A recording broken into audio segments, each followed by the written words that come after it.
witness to the fact that I try to tarnish the reputation, I try to tarnish the akhlaq, the character of the one who nobody can tarnish. And that stain will remain on my name that Abu Sufyan spoke wrong, falsely of Nabi Kareem sallallahu alaihi wasallam. Even though at that time he didn't believe, but he knew that this character, this person who Hirakal is asking me about, his character is so beautiful, his character is so pristine, that each and every single one knows of his nature, that if I was to speak ill, then forever in history it will be known that I had spoken false, and whatever I had said was a lie. That character of Nabi Kareem sallallahu alaihi wasallam, who even prior to Nabuwwat, the people would call him Sadiq, people would call him Amin.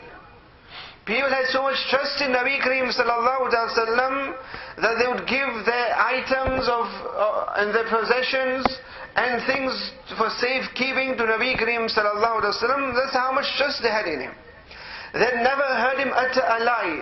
They'd never seen him partake in any lewd deeds or acts. They'd never seen Nabi Kareem sallallahu alaihi wasallam committing any acts of immorality, Nabi Kareem sallallahu alaihi wasallam doing any acts of shame.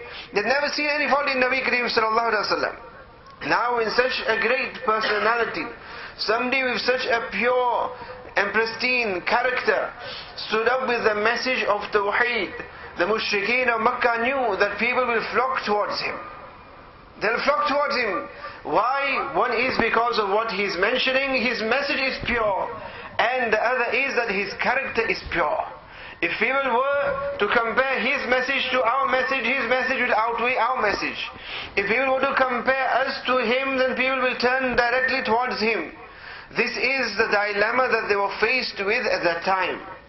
And it was a time wherein people were being inclined towards Nabi Kareem sallallahu alaihi wasallam. Now, what did they resort to? What did they resort to? Because they couldn't debate, they had no dalail, they had no proof. They had no proof. There was no substance whatsoever for them to substantiate that which they believed in.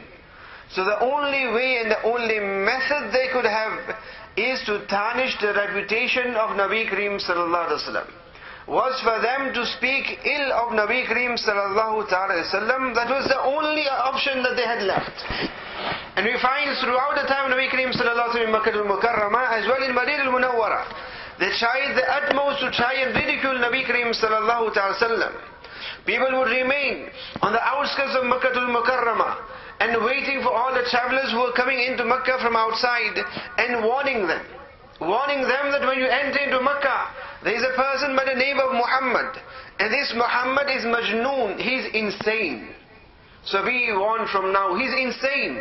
Do not listen to him, because he is insane, he will make you insane as well. There are people there telling the people, look, there is a sorcerer, a magician in Makkah. Whatever happens, do not go close to him. If you go close to him, by means of his words, he'll cast a spell on you. He'll cast a spell on you, and then you'll fall in his trap. This is what they would do. They go out and call him Majnoon, call him Kahin, in order to try and prevent people from actually listening to what Nabi Kareem sallallahu alaihi wasallam had to say. And obviously, somebody's told this, look, whatever happens, do not listen to what he has to say. Because if you're going to listen to him, his words will cast a spell on you. Automatically a person will become afraid, and a person will want to stay away from such a person. So this is what they did.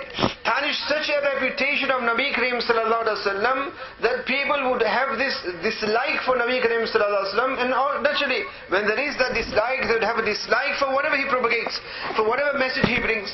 So that was one of the things that they did. And then when they found that even that wasn't taking effect, then they went to that extent of trying to prevent and stop Nabi Kareem sallallahu alaihi wasallam himself giving his message. And one of the methods of that was to physically harm Nabi Kareem sallallahu alaihi wasallam. So it was a time wherein they had done the name calling, and then when that didn't help either, they went and they actually caused grief to Nabi Kareem sallallahu alaihi wasallam. There were those who, wherever Nabi Kareem sallallahu alaihi wasallam would walk, they would lay out thorns there in order to injure and hurt him. There were those who had pelted Nabi Kareem sallallahu alaihi wasallam. There were those who had insulted Nabi Kareem sallallahu alaihi wasallam. There were those who had placed intestines of a camel whilst Nabi Kareem sallallahu alaihi wasallam was doing sajda in the Baytullah. There were all sorts of physical harm that they inflicted upon Nabi Kareem sallallahu alaihi wasallam. And why did they do this? They did this because they became helpless. They had no other way out whatsoever, and out of desperation, this is the only thing that they could do. And this is what happens. When a person becomes desperate in any matter, then if you find all morals are gone, all rules are gone out of the window, and a person will do whatever they want.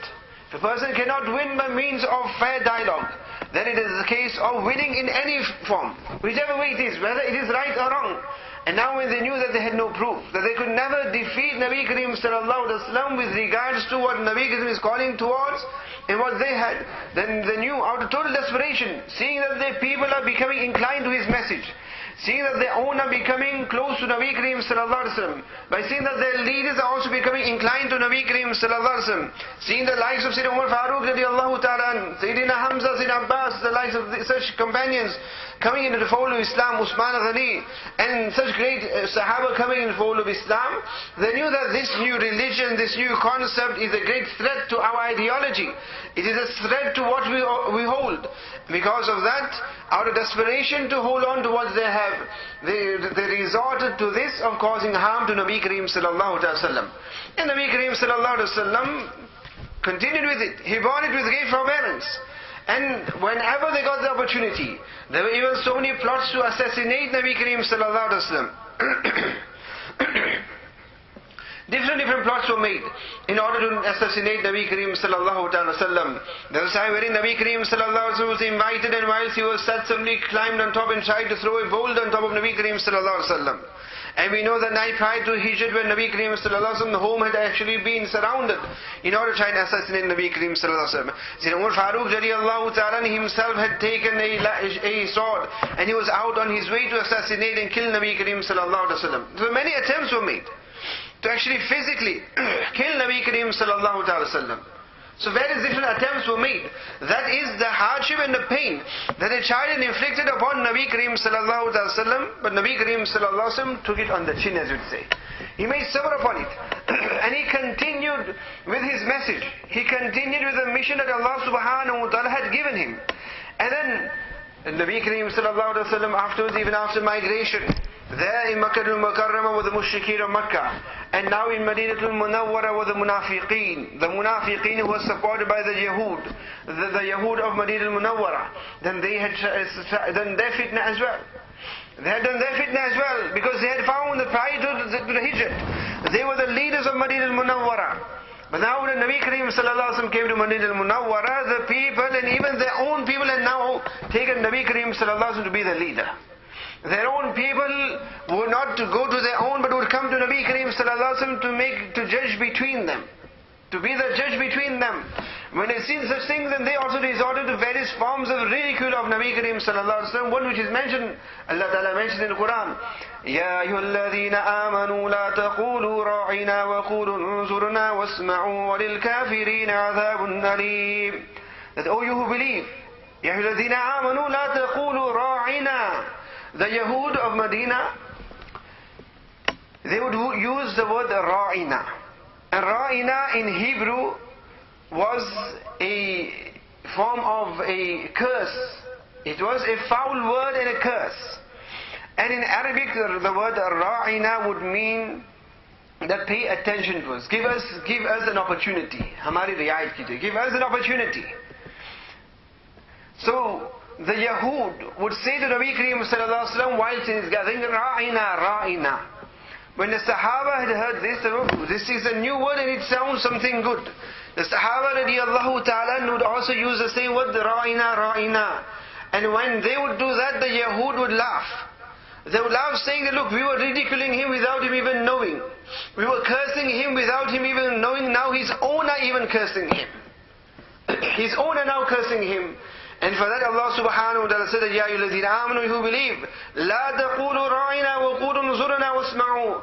Replace the word ra'ina. Do not say ra'ina, but say unzurna. Look towards us and listen to us. And for the kafirin, disbelievers, is a tormentful punishment. Allah subhanahu wa ta'ala,